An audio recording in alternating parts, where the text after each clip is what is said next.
Bonjour à tous. Disparition de Patrick Boutan à Menton, c'est dans les bras de la mer que je partirai. Explication dans cette vidéo. Aymeric Lemasne de Chermont dirige le CrossMed, le Centre régional opérationnel de sauvegarde et de surveillance en Méditerranée. Autant dire que cet officier de marine expérimenté a déjà rencontré plus d'un naufrage. Mais là, admet-il, nous sommes devant une énigme.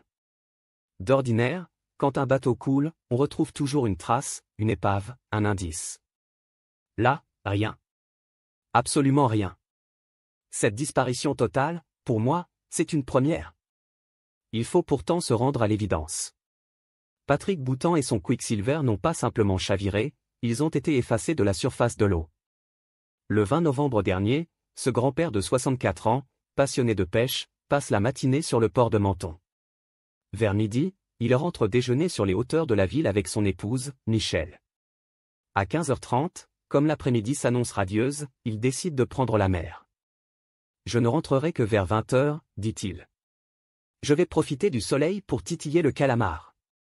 Une pêche amusante, qui demande des mouvements lents et amples de la canne, et ne présente, en principe, aucun danger. À 16h, les caméras du vieux port filment l'embarcation du retraité, un Quicksilver baptisé le Goubet 3, quittant son point d'amarrage. Puis, plus rien. Aucun appel de détresse n'est émis. Aucune collision n'est signalée. La mer reste étale, sans la moindre bourrasque. Mais plus personne n'aperçoit le Goubet 3. Ni les nombreux bateaux qui sillonnent le secteur, ni Michel Boutan qui, de son jardin, a l'habitude de guetter son mari à la jumelle. À la nuit tombée, ne le voyant toujours pas rentrer, elle prévient la capitainerie du port. La gendarmerie maritime et le CrossMed sont alertés. Les militaires demandent à leur tour l'appui de la Société nationale des sauveteurs en mer et des pompiers, qui envoient plusieurs vedettes en mer. Le lendemain, comme Patrick Boutan n'a pas reparu, la Marine nationale se met en branle. Elle mobilise un hélicoptère Panther équipé d'un radar, puis un Falcon 50 doté de systèmes de recherche, qui patrouille au large. En vain. La principauté de Monaco, voisine, engage le navire Princesse Gabriella. Les secours italiens longent la côte de Vintimille à Gênes. Les secours corses font de même de leur côté. Et pendant 10 jours encore, tous les navires marchands croisant dans un rayon de 120 km autour de Menton reçoivent la consigne de signaler la moindre épave. Sans résultat.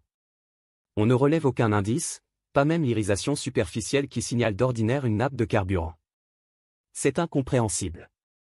La situation est si déroutante que Michel Boutan, marié à Patrick depuis 49 ans, finit par accepter l'hypothèse d'un suicide. Après tout, songe-t-elle, son mari dormait mal ces derniers temps. Il était anxieux, irritable.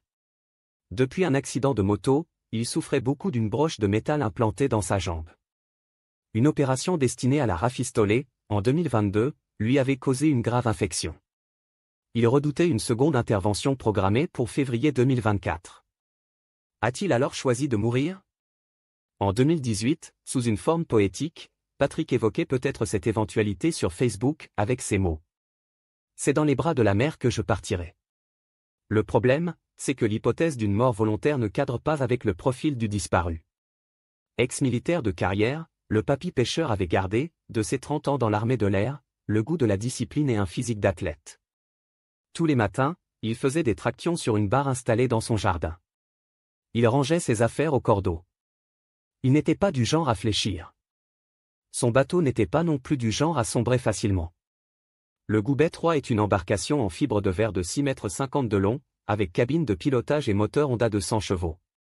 Un engin réputé insubmersible que Patrick entretenait avec le plus grand soin, au point de prier ses passagers de se déchausser avant d'embarquer. Pour s'aborder ce genre de bateau sans laisser aucune trace, disent les connaisseurs, il faudrait suivre un scénario long et complexe. Épuiser entièrement le carburant, attacher tout ce qui pourrait flotter, s'enfermer soi-même dans l'habitacle. Débrancher les pompes d'évacuation, ouvrir une voie d'eau dans la coque de l'intérieur. Une procédure pour ainsi dire impossible, qui exigerait à la fois désespoir et détermination absolue. Patrick Boutan n'était pas dans cet état d'esprit. La veille de sa disparition, il arrosait encore un couscous d'une bouteille de vin blanc dans un restaurant du port Garavan. Avant de passer l'après-midi à refaire le monde avec un copain. Il avait même invité, sans succès, cet ami à pêcher le calamar avec lui, ce qu'il n'aurait pas fait s'il avait eu le projet de se tuer.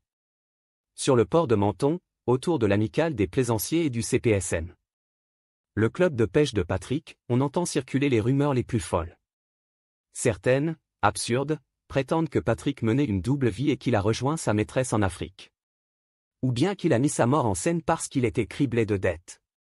J'aimerais que ces gens arrêtent de raconter n'importe quoi, soupire Michel, blessé par ces ragots. En réalité, Patrick s'entendait parfaitement avec sa femme, comme avec leurs 2 enfants. Il possédait une belle maison. L'argent ne semblait pas lui manquer. Restent 3 pistes. La première, c'est l'endroit même où la disparition s'est produite. Face à la Corse, entre Monaco et l'Italie, c'est-à-dire dans une zone où les trafics en tout genre abondent, drogue, migrants, cigarettes. La deuxième réside dans le fait que Patrick passait un temps presque anormal en mer ou à bichonner son bateau. À l'aube, l'ancien militaire était souvent le premier sur les quais.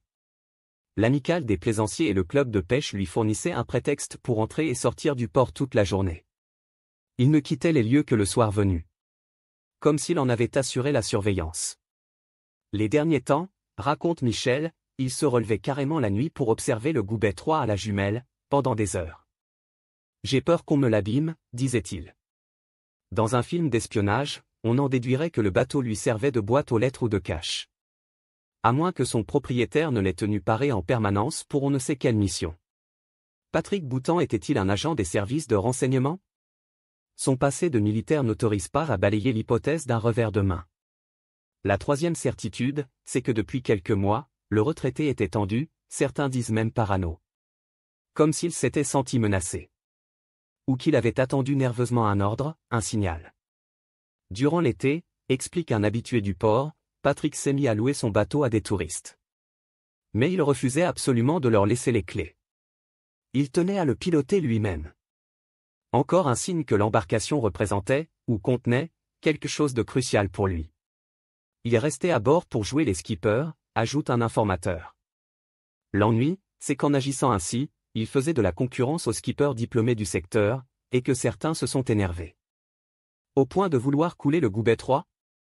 Ce qui est sûr, c'est que d'autres marins dénoncent Patrick à la gendarmerie, qui le soumet à un contrôle. Le retraité, qui a tous ses permis n'a sans doute rien à craindre. Mais l'incident le met à cran.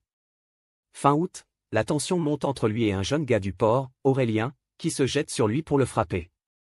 Quelques jours plus tard, alors que Michel et Patrick se promènent en bateau, le même Aurélien tente de les pousser vers les rochers. Patrick a-t-il cru, à tort ou à raison, que sa vie était menacée? Aujourd'hui, les enquêteurs sont convaincus qu'Aurélien n'a pas coulé le Quicksilver 650. Ce qui ne signifie pas qu'il soit pour rien dans le mystérieux départ de Patrick.